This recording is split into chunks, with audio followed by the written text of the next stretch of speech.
Izinkan kami, Ibu Sulis dan Ibu Ayu, melakukan pengimbasan mengenai pembelajaran mendalam yang kami ikuti kurang lebih selama 5 hari. Mungkin ada yang lebih cocok, ada yang lebih sesuai, tetapi yang terpilih kami mau kami melaksanakannya. Jadi mohon maaf apabila ada kekurangan. Sebelum kita belajar ke pengimbasan atau PM, ada yang pernah dengar PM? Apa PM? Nggak tahu apa. Pembelajaran mendalam. Nah, pembelajaran mendalam itu bukan kurikulum baru Bapak Ibu ya. Jadi kurikulum kita tetap kurikulum merdeka. Jadi pembelajaran itu hanya pendekatan yang dibuat oleh menteri terbaru kita supaya kita menghasilkan peserta didik atau anak didik yang lebih baik dan lebih berkualitas lagi.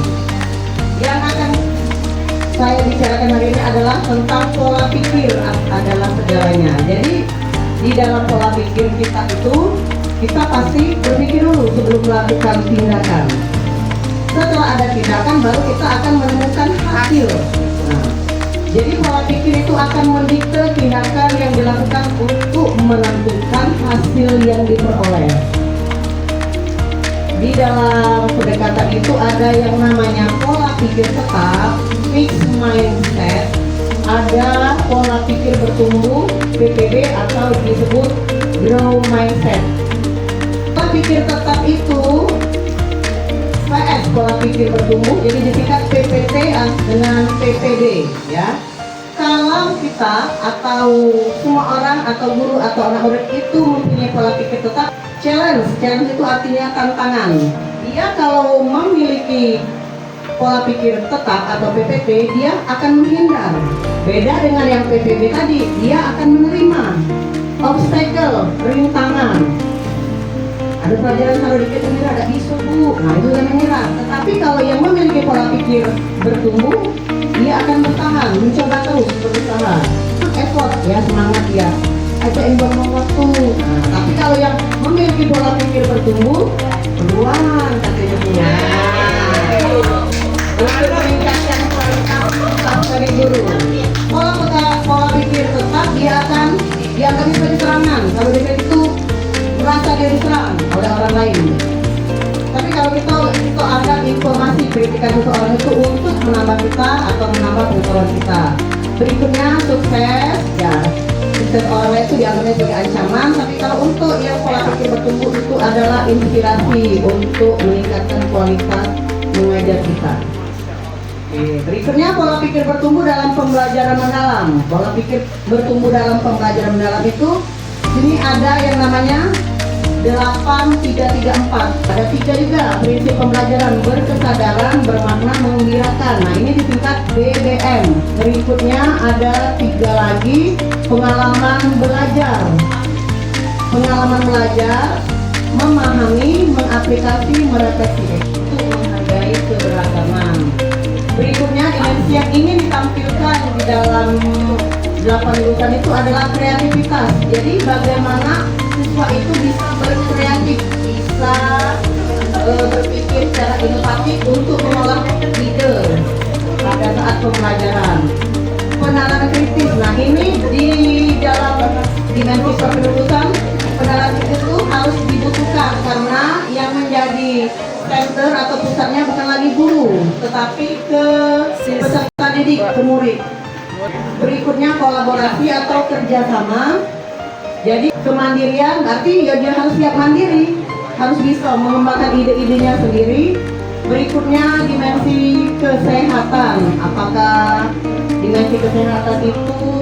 Selanjutnya yang terakhir komunikasi. Komunikasi itu berarti peserta didik dimensi profil lulusan yang harus kita buat pada saat membuat SPP. SPP tadi berubah menjadi RPM, rencana pembelajaran mendalam namanya sekarang. Prinsip pembelajaran ada 3 tadi: berkesadaran, bermakna, dan menggembirakan. Membuat mereka itu mempunyai motivasi untuk belajar, seperti itu.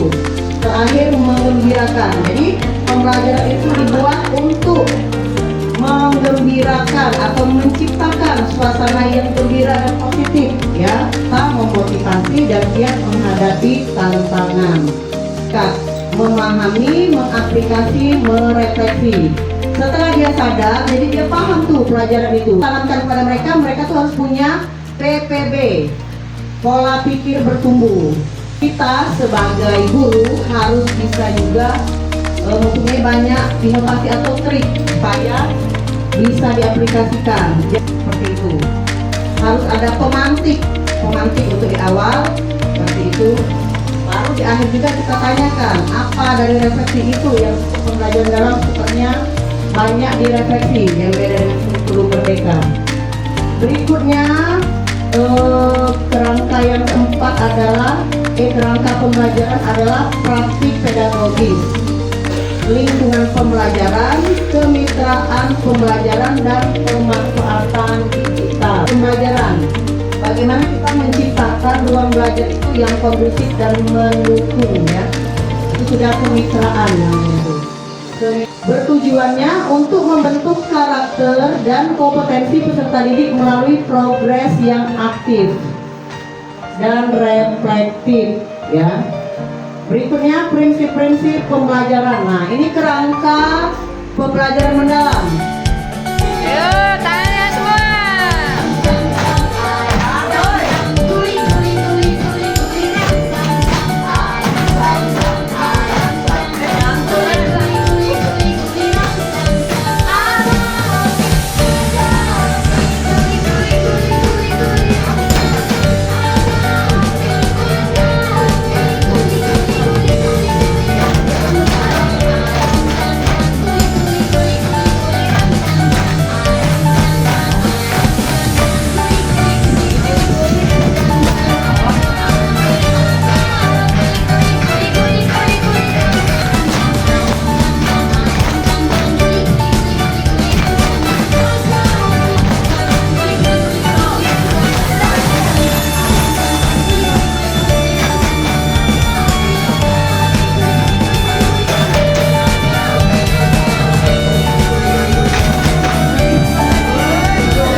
Izin Bapak Ibu, saya menyampaikan materi lanjutan dari yang sudah disampaikan oleh Ibu Tadi. Tadi di awal dia sudah menyinggung tentang pembelajaran mendalam. Apa itu pembelajaran mendalam, tentang kerangka dan pembelajaran mendalam itu seperti apa? Nah, mendalam ini, ya, saya ulangi lagi, ya, bahwa di sini kita dituntut untuk membuat RPM. Jadi bukan RPP lagi namanya, ya, rencana pembelajaran mendalam. Jadi dalam kerangka RPM ini terdapat 4 unit. Jadi dalam kerangka pembelajaran mendalam itu terdiri dari identifikasi, desain pembelajaran, efektif dan pengalaman belajar yang kita ada kesaksian. Inilah kerangka ini dari RPM itu tadi. Di mana yang pertama identifikasi itu menentukan itu mengidentifikasi kesiapan peserta didik kita. Jadi mengidentifikasi di mana di awal kesiapan awal kita mengidentifikasi dulu kesiapan dari peserta didik kita, itu yang pertama untuk identifikasi. Yang kedua itu memahami karakteristik materi pembelajarannya dulu. Yang saya rasa ibu di sini lebih paham karena kan kemarin kita sudah pembelajaran tentang kurikulum merdeka, ya. Jadi dia tuh kerangkanya hampir mirip, hanya saja untuk pembelajaran mendalam ini lebih menekankan kepada refleksi. Saja dia ada pemantik di awal. Di kurikulum merdeka juga ada pemantik di awal. Nah, tapi di sini menekankan yang dikatakan bahwa pembelajaran mendalam itu ada kerangka yang 84 itulah yang dimasukkan ke dalam perencanaan pembelajaran mendalam itu. Jadi ada cakupan semua yang diterapkan dalam RPM itu. Yang kedua yaitu terdiri dari desain pembelajaran. Maka kemarin ibu yang sebenarnya itu di sini kemarin apa tujuan itu kan dalam sebuah pembelajaran agar diharapkan hasilnya nanti anak-anak itu bisa memenuhi tujuan dalam pembelajaran itu. Praktik pembelajaran, praktik pedagogis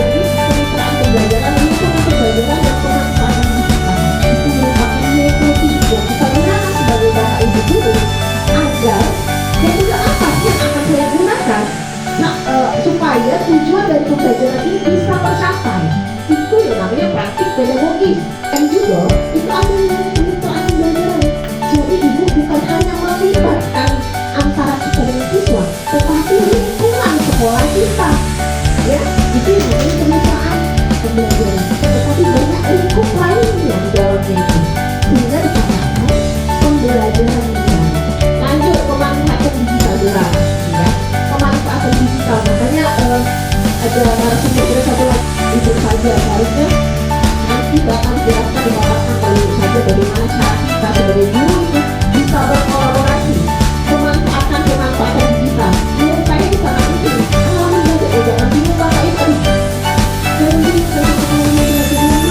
Bapak Ibu, pengalaman belajar itu melihat kegiatan awal, inti dan penutup. Itu semua. Kamu jangan bingung. Wah, aku tidak ngerti gimana dalam bahasanya. Tetapi kami menyampaikan dengan bahasa kami supaya Bapak Ibu bisa mengerti, bisa memahami apa itu PN.